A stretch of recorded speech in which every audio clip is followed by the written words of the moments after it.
اللهم صل على سيدنا ومولانا محمد افضل صلواتك بعدد معلوماتك وبارك وسلم وصل عليه. بسم اللہ الرحمن الرحیم. عزیز طلباء کرام، امید ہے انشاءاللہ العزیز آپ سب خیر و عافیت کے ساتھ ہوں گے. جامع السنن الترمذی جلد ثانی کے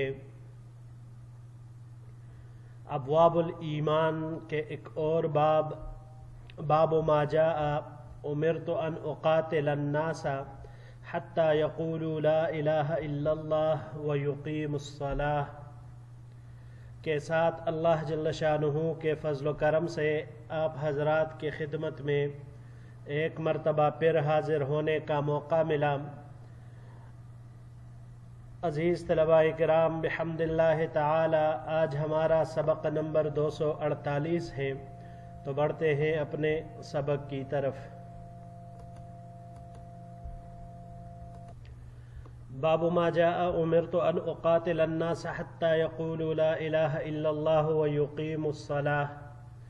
یہ باب اس بیان میں ہے کہ حضور نبی کریم صلی اللہ علیہ وسلم نے ارشاد فرمایا، مجھے لوگوں سے قتال کا حکم دیا گیا ہے یہاں تک کہ وہ لا الہ الا اللہ کہہ لے اور نماز قائم کرے. وبه قال حدثنا سعید بن یعقوب الطالقانی قال حدثنا ابن المبارک قال اخبرنا حمید الطویل عن انس بن مالک رضی اللہ تعالی عنہ قال.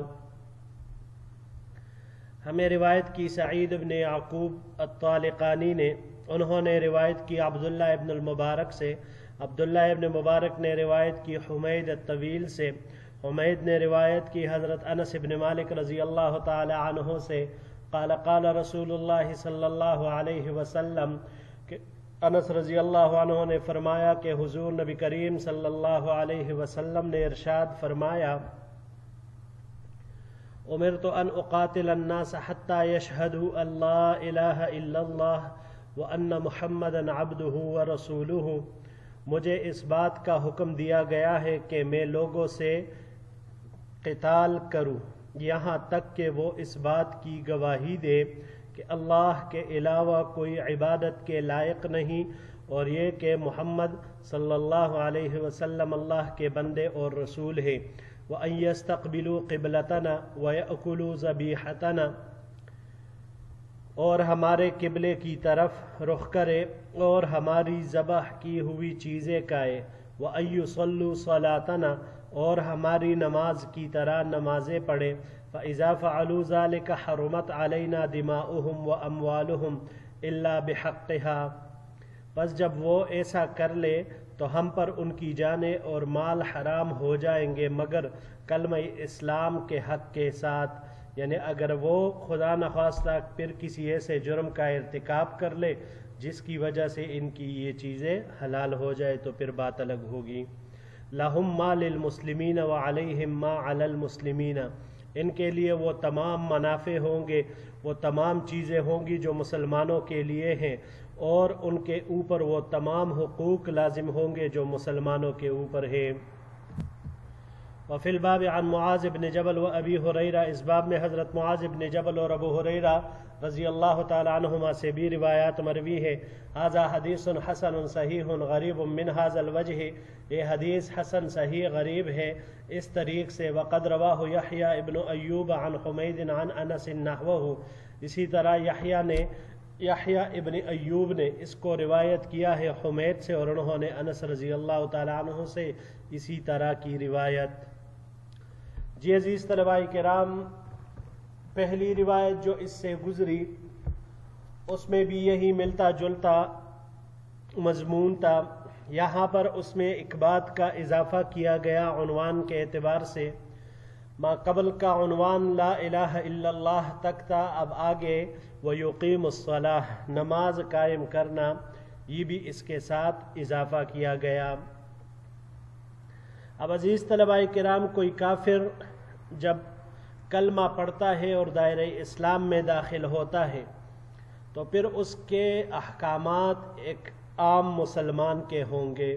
جو چیزیں مسلمان کے لیے ہے وہی اس کے لیے بھی ہوگی، اور جو حقوق جو امور مسلمان کے اوپر لازم ہے وہ وہی نو مسلم یعنی جو پہلے کافر تھا اب مسلمان ہوا ہے اس کے اوپر ہوں گے۔ پہلے عزیز طلباء کرام کفر کے بارے میں جانتے ہیں کہ کفر کسے کہتے ہیں اور اس کی اقسام کتنی ہیں۔ کفر انکار و ما ثبت من الدین ضرورتاً کو کہا جاتا ہے، یعنی دین کی اس بات کا انکار کرنا جو قرآن اور سنت سے قطعی طور پر ثابت ہو اور اس کے معنی اور مفہوم بھی قطعی ہو۔ اسی طرح ہر خاص و عام مسلمان کو معلوم ہو کہ یہ دین کا حصہ ہے، پھر اگر وہ انکار کرتا ہے تو یہ انکار کرنا یہ کفر ہوگا۔ لہذا اگر دین کا کوئی امر قطعی ہے مگر لوگوں کو معلوم نہیں ہے، لوگوں کو اس کے بارے میں علم نہیں ہے، تو پھر اس صورت میں اس کا انکار کرنا وہ کفر نہیں کہلاتا، ہاں فسق کہلاتا ہے۔ فاسق ہو جائیں گے اس کے ساتھ، لیکن عدم علم کی وجہ سے ان کے اوپر کفر کا فتویٰ نہیں لگے گا۔ تو پتہ چلا کہ دین کی ایسی بات کا انکار کرنا جو قرآن و سنت سے قطعی طور پر ثابت ہو اور ہر خاص و عام کو یہ پتہ ہو کہ بھائی یہ دین کا حصہ ہے، پھر اس کا انکار کیا جائے تو یہ کفر ہے۔ لیکن اب اگر علم میں نہ ہو تو پھر اس کا انکار کرنا فسق ہے لیکن کفر نہیں ہے۔ تو اب اگر کوئی شخص ایسی چیز کا انکار کر دے جو قطعی الثبوت اور قطعی الدلالت ہو، یعنی ثبوت بھی اس کے قطعی ہو اور دلالت سے بھی وہ قطعی طور پر معلوم ہو، پھر اس کا انکار کر دے تو اس سے سمجھایا جائے گا کہ بھائی جس چیز کا آپ انکار کر رہے ہیں یہ دین کا حصہ ہے، اسے اس طرف متوجہ کیا جائے گا اور اس کے قطعی ہونے کے دلائل بھی اس کے سامنے پیش کیے جائیں گے۔ تو اب اگر وہ مان لیتا ہے تو لہٰذا وہ مسلمان ہی رہے گا، لیکن اگر اس تفصیل کے باوجود پورا وہ بات اس کے سامنے آنے کے باوجود، پورے دلائل اس کے سامنے آنے کے باوجود وہ اپنے اس عمل پر مصر رہا اور وہ کہے کہ نہیں بھائی بات وہی ہے جو میں نے کی ہے، تو اب اس کے اوپر کفر کا حکم لگا دیا جائے گا، کیونکہ اب اس کے علم میں یہ بات آ گئی کہ بھائی یہ چیز اس طرح ہے، تو اس کا انکار کرنا اب اس معاملے میں یہ گویا کہ کفر ہی ہوگا۔ اب عزیز طلباء کرام کفر کی قسمیں کتنی ہیں؟ تو یاد رکھیے گا محدثین حضرات نے کفر کی 4 اقسام ذکر فرمائی ہے: کفر انکار، کفر جحود، کفر عناد اور کفر نفاق۔ کفر انکار یہ وہ کفر ہے کہ انسان کے دل میں بھی انکار ہو اور زبان پر بھی انکار ہو، یعنی نہ دل سے تصدیق اور نہ زبان سے تسلیم اور اقرار، تو یہ عام کافروں والا کفر ہے۔ دوسرا ہے کفر جحود، یہ وہ کفر ہے جو دل سے تو پہچانتا ہے کہ بھائی یہ اسلام ایک سچا دین ہے، سچا مذہب ہے، لیکن زبان سے انکار کرتا ہے۔ جیسے کہ اس کی مثال آپ یوں لے لیجئے شیطان کا کفر، وہ سب کچھ جانتا ہے، اسے ہر چیز کا پتہ ہے کہ بھائی یہ حق اور سچ ہے، تمام انبیاء کرام حق اور سچ ہے، قرآن حق اور سچ ہے، آسمانی کتابیں حق اور سچ ہے، پھر بھی وہ اپنے زبان سے اس کا انکار کرتا ہے تو لعین اور مردود ہو گیا ہے۔ تیسرے نمبر پر کفر عناد، تو عناد اس سے مراد یہ ہے کہ دل سے ایک انسان ایمان کی تصدیق کرتا ہے مگر اور زبان سے بھی اقرار کرتا ہے، لیکن دوسرے دین سے براءت کا اظہار کر کے رسول اللہ صلی اللہ علیہ وسلم کی اطاعت اور اتباع کے لیے وہ تیار نہیں ہوتا۔ عیسائی ہے تو وہ یہ تسلیم کرتا ہے، زبان سے بھی اقرار کرتا ہے اور دل سے بھی یہ بات اس کی تصدیق کرتا ہے کہ آخری نبی حضرت محمد صلی اللہ علیہ وسلم ہے اور قرآن اس کے اوپر اللہ کی جانب سے نازل کردہ کتاب ہے، مگر پھر بھی وہ اپنا مسلک، اپنا مذہب چھوڑنے کے لیے تیار نہیں ہے۔ اس کی مثالیں ہم ہرقل کو بھی لے سکتے ہیں، جس کے پاس آپ علیہ السلام کا نامی گرامی جب خط پہنچا تو اس نے اس کی تصدیق کی لیکن اپنے قوم کے ڈر سے ایمان نہیں لایا۔ اور اسی طرح ابو طالب بھی لے سکتے ہیں ہم کہ وَلَقَدْ عَلِمْتُ بِأَنَّ دِينَ مُحَمَّدٍ خَيْرٌ مِّنَ الدِّيَانِ الْبَرِيَّةِ دِينًا، جو اشعار اس نے کہے تھے کہ مجھے پتہ ہے کہ میرے بھتیجے کا یہ دین یہ پورے دنیا میں یہ سب سے بہترین دین ہے، لیکن پھر بھی وہ اپنے کفر پر دنیا سے گیا ہے۔ اور چوتھے نمبر پر جو کفر ہے اسے کفر نفاق کہا جاتا ہے کہ زبان سے تو اقرار کرتا ہے اور ظاہراً بھی وہ یوں خود کو دکھاتا ہے کہ میں گویا کہ مومن ہوں، مسلمان ہوں، لیکن دل ان کا اندر سے وہ بالکل کالا ہے، وہ انکار کرتا ہے، دل سے قبول کرنے اور ماننے کے لیے تیار نہیں ہے، تو اسے کفر نفاق کہا جاتا ہے۔ اب آتے ہیں حدیث الباب کی طرف۔ تو عزیز طلباء کرام یاد رکھیے گا، اس روایت میں حضور نبی کریم صلی اللہ علیہ وسلم نے تمام ضروریات دین کا احاطہ نہیں فرمایا، بلکہ یہ ایک خاص موقع پر آپ علیہ الصلاۃ والسلام نے ارشاد فرمائی، اور وہ یہ تھا کہ جب اہل کتاب اپنا مذہب چھوڑ کر اسلام میں داخل ہونا چاہ رہے تھے تو ان کی مناسبت سے آپ علیہ الصلاۃ والسلام نے ان چند اعمال کا ذکر فرمایا جو اس وقت اہل کتاب اور مسلمانوں کے درمیان ایک حد فاصل اور مابہل امتیاز تھے۔ تو اسلامی شعائر میں نماز پڑھنا، بیت اللہ کی طرف رخ کر کے عبادت کرنا تھا۔ اہل کتاب کے مقابلے میں یہ سب سے زیادہ امتیازی عمل تھا، اور معاشرتی لحاظ سے اہل کتاب مسلمانوں کے ذبیحہ سے نفرت کرتے تھے، بلکہ اس کو کاتے ہی نہیں تھے۔ چنانچہ اس حدیث میں آپ علیہ الصلاۃ والسلام نے یہی بتایا وَيَأْكُلُوا ذَبِيحَتَنَا، کہ وہ ہمارا ذبیحہ کھائے۔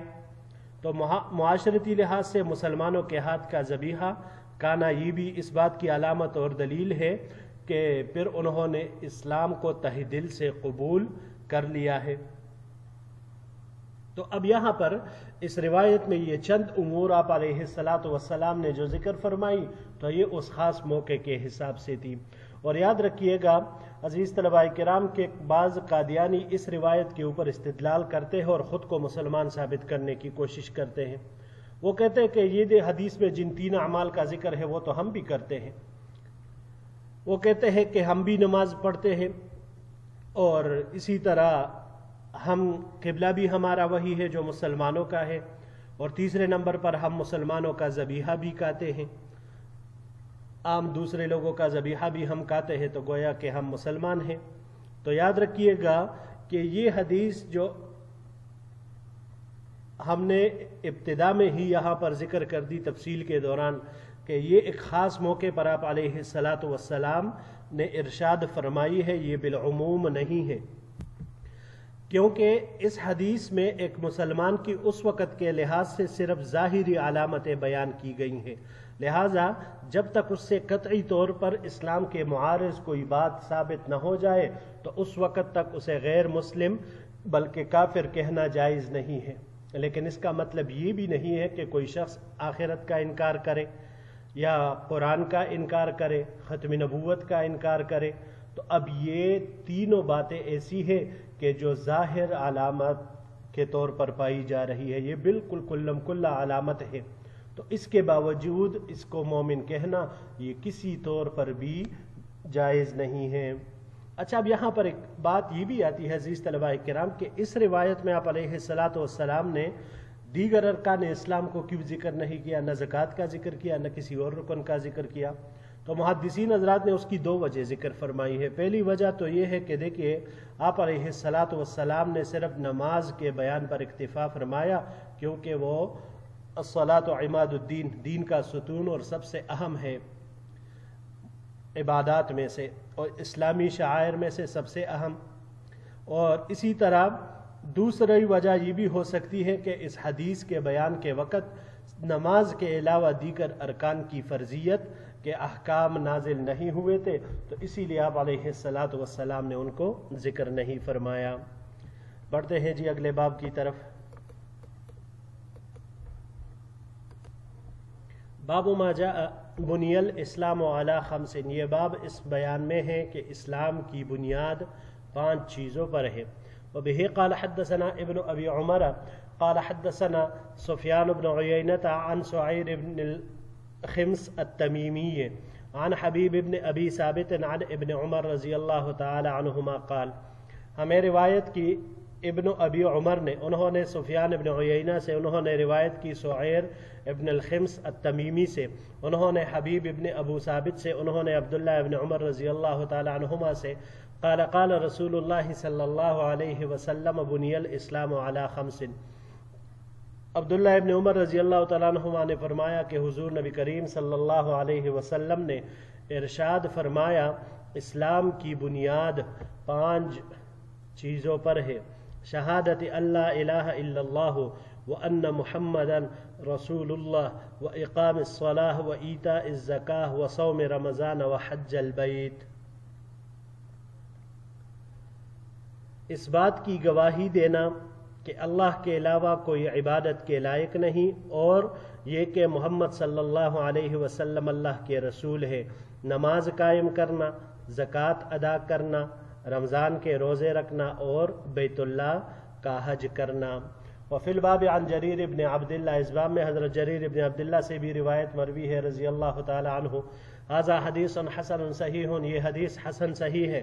وقد روی من غیر وجہ عن ابن عمر عن النبی صلی اللہ علیہ وسلم نحو ھذا، اور یہ روایت عبداللہ ابن عمر رضی اللہ تعالی عنہما سے انہوں نے نبی کریم صلی اللہ علیہ وسلم سے اسی طرح کی روایت یہ کئی دوسرے طریقوں سے بھی مروی ہے۔ وسعیر بن الخمس ثقۃ عند اہل الحدیث، یہ راوی جو آئے تو یہ محدثین حضرات کے نزدیک یہ ثقہ ہے۔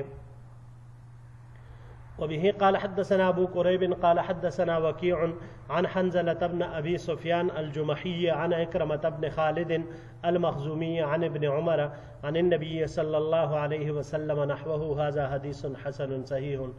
اس طرح ہمیں روایت کی ابو قریب نے، انہوں نے روایت کی وکیع سے، انہوں نے حنزلہ ابن ابو سفیان الجمحی سے، انہوں نے عکرمہ ابن خالد المخزومی سے، انہوں نے عبداللہ ابن عمر رضی اللہ تعالیٰ عنہما سے، اور انہوں نے نبی کریم صلی اللہ علیہ وسلم سے اسی طرح روایت نقل کی ہے۔ یہ حدیث حسن صحیح ہے۔